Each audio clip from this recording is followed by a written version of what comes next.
जनता की हाथों में ताकत होती है और अगर आपने हमें ताकत दिया तो नरेंद्र मोदी को भागलपुर की इसी जमीन पर गाड़ दूंगा। यह बयान किसी और ने नहीं बल्कि शौकनी चौधरी ने दिया था। वही शौकनी चौधरी जिनके बेटे इस वक्त बीजेपी के प्रदेश अध्यक्ष बने हैं। जी हां, आप बिल्कुल सही सुन रहे हैं, सम्राट चौधरी जो इस वक्त बीजेपी के प्रदेश अध्यक्ष हैं। और इस बात की प्रबल संभावना है, जो संकेत मिल रहे हैं इससे साफ है, स्पष्ट है कि सम्राट चौधरी जो है वो बीजेपी की तरफ से मुख्यमंत्री का चेहरा भी होंगे। और इनके पिता शौकनी चौधरी ने कभी नरेंद्र मोदी को भागलपुर में की जमीन में गाड़ने की बात कही थी।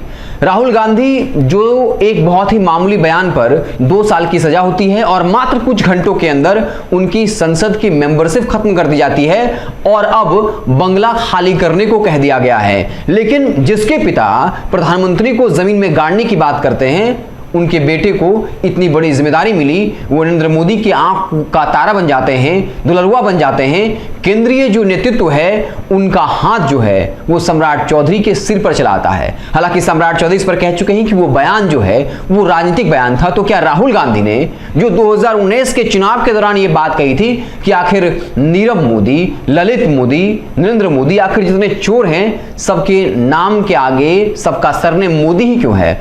उन्होंने पूरे मोदी को चोर नहीं कहा था, लेकिन कहा था कि ऐसे लोग जो भ्रष्टाचारी हैं, जो देश छोड़कर हजारों करोड़ रुपए लेकर भाग जा रहे हैं, उनके नाम के आगे मोदी क्यों है? उनका इशारा ही इस तरफ था कि क्या नरेंद्र मोदी का संरक्षण इन लोगों को प्राप्त है। लेकिन इस वक्त जो है लगातार, चाहे वो बिहार से ही देखिए, पशुपति कुमार पारस हो, एनडीए के कोई नेता हो या फिर पूरे देश भर में, वो कह रहे हैं कि मोदी को लेकर जो टिप्पणी की गई थी उससे पूरे ओबीसी समाज का अपमान हुआ था। तो क्या शौकनी चौधरी ने जो बयान दिया था नरेंद्र मोदी को लेकर, क्या उस वक्त मोदी समाज का अपमान नहीं हुआ था? उनके बेटे को आखिर ताज क्यों पहना दिया गया? उन्हें एक से बढ़कर एक बड़ी जिम्मेदारी क्यों मिली? ये अपने आप में एक बड़ा सवाल है। तो साफ तौर पर बता दें कि सम्राट चौधरी जो है इस वक्त बीजेपी के उभरते हुए चेहरा है और इस बात में कोई संदेह नहीं है कि उन्हें मुख्यमंत्री का चेहरा बनाया जाए। सम्राट चौधरी जो लालू यादव के दुलरुआ कभी रहे हैं और बाकायदा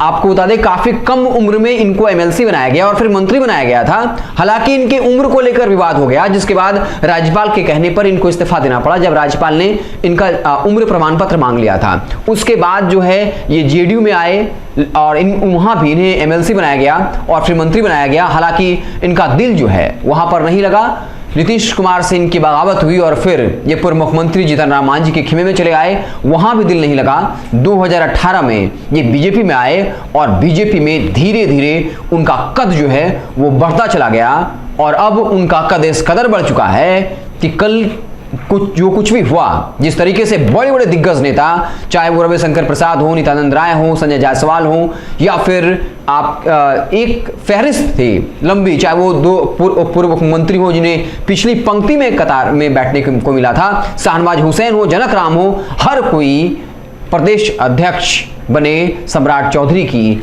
आवाभगत में लगा हुआ था। एक तरह से उनकी नजर में आने की कोशिश कर रहा था कि हम आपके समर्थन में हैं, आपके प्रदेश अध्यक्ष बनने से हमें कोई नाराजगी नहीं है। इसका मतलब साफ है कि केंद्रीय नेतृत्व का हाथ जो है वो सम्राट चौधरी के सिर पर है और सम्राट चौधरी का जो बॉडी लैंग्वेज है, जो बात करने का लहजा है, वो बता रहा है कि उन्हें वाकई में ऊपर से काफी कॉन्फिडेंस मिला है और इसमें कोई संदेह नहीं कि आने वाले वक्त में वो बीजेपी के सीएम के फेस हो जाएं। तो कभी जिनके पिता ने नरेंद्र मोदी को भागलपुर की जमीन में गाड़ने की बात कही थी, उनके बेटे को जो है इस वक्त बिहार में एक बड़ी भूमिका मिली है, प्रदेश अध्यक्ष बनाया गया है, मुख्यमंत्री बनाया जा सकता है। इसलिए राजनीति में ना कोई दोस्त होता है ना दुश्मन, सब कुछ राजनीतिक समीकरण और सत्ता पाने की ललक पर निर्भर करता है। आप देखते रहें भारत लाइव। अगर मैं फेसबुक पर देख रहे हैं पेज को लाइक कर लीजिए, यूट्यूब पर देख रहे हैं चैनल को सब्सक्राइब कर लीजिए। बहुत बहुत धन्यवाद।